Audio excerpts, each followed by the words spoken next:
मुताबिक देश में उच्च शिक्षा में पढ़ने वाले छात्रों की कुल संख्या 4,33,00,000 है। यानी जो ये डेटा दिखाया जा रहा है, जिसके आधार पर इस लॉ को जस्टिफाई किया जा रहा है, ये कुल छात्रों के मुकाबले 0.003% से भी कम है। अगर इसको हम और सरल भाषा में डिकोड कर दें तो आप ये समझ पाएंगे कि 10,000 छात्रों में एक शिकायत भी पूरी नहीं है। और ये शिकायत की बात कर रहा हूं मैं भी। और यही मेरा सीधा सवाल है कि क्या आप 0.00% जो मामले हैं, कुछ परसेंटेज, उसके आधार पर करोड़ों छात्रों के बराबरी के अधिकार को दांव पर लगवा देंगे? क्या संविधान के आर्टिकल 14 की गारंटी को सिर्फ इस परसेंटेज के खेल, जो 100% से ऊपर बताया जा रहा है, उसके जरिए कमजोर किया सकता है?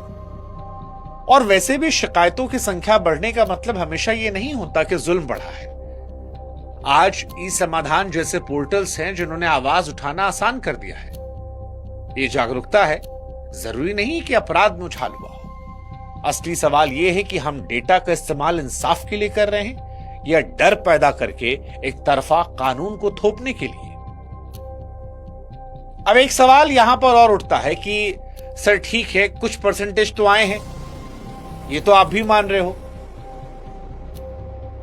क्या ये भेदभाव भी असंवैधानिक नहीं है?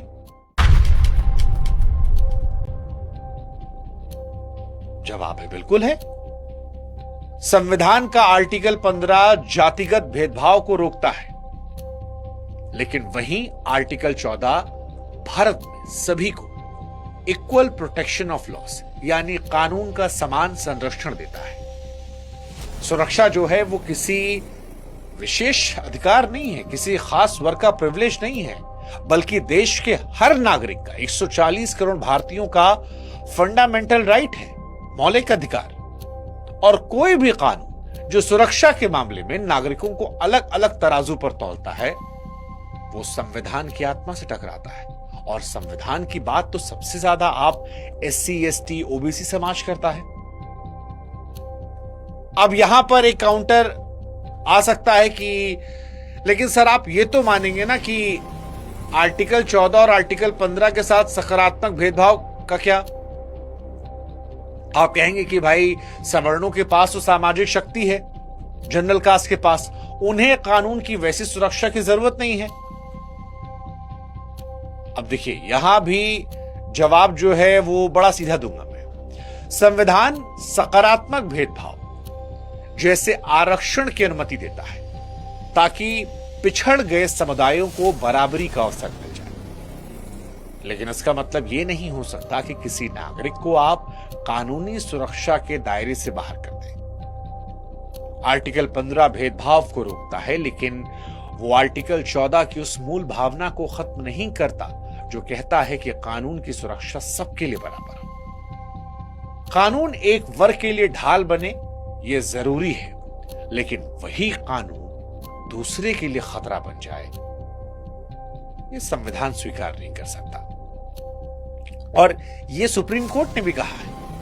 EP रोयप्पा मामले 1974 में साफ शब्दों में कहा गया था कि समानता का मतलब सरकार की किसी भी मनमानी कार्रवाई से सुरक्षा।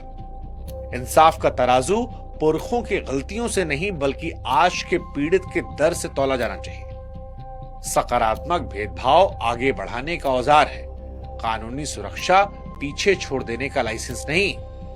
अब अगला सवाल यह आएगा कि क्या दोषियों की सजा के लिए कानूनी व्यवस्था नहीं होनी चाहिए?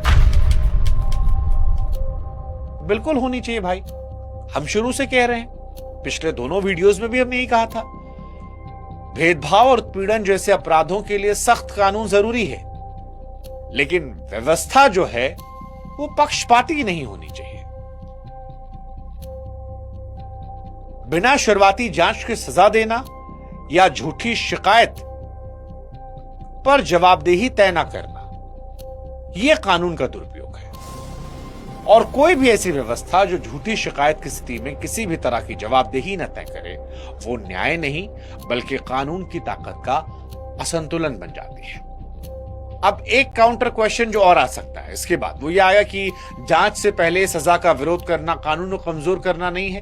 आरोपी जो है वो सबूत मिटा सकता है, पीड़ित को डरा सकता है। ये सारी बातें भी आएंगी और ये चिंता बहुत जायज भी है और इसीलिए पीड़ित की तुरंत सुरक्षा जरूरी है। लेकिन सुरक्षा और सजा को एक ही चीज मान लेना ये न्याय की गंभीर गलती है। जांच के दौरान अगर आप आरोपी को सीधे सस्पेंड करना एकमात्र रास्ता मानते हैं तो ये उसके साथ भी गलत है। निगरानी या पीड़ित से मिलने पर पाबंदी जैसे उपाय पीड़ित को सुरक्षित रखते हैं और निष्पक्ष जांच की संभावना भी बनाए रखते हैं। झूठी शिकायतों की बात करना पीड़ितों को चुप कराने की कोशिश नहीं है बल्कि कानून का भरोसा बचाने की कोशिश है। न्याय का मूल सिद्धांत यही कहता है कि जब तक दोष साबित नहीं हुआ वो व्यक्ति निर्दोष है। और हमने पिछले वीडियो में बताया था आपको विष्णु तिवारी का मामला, वो हमारे सामने चेतावनी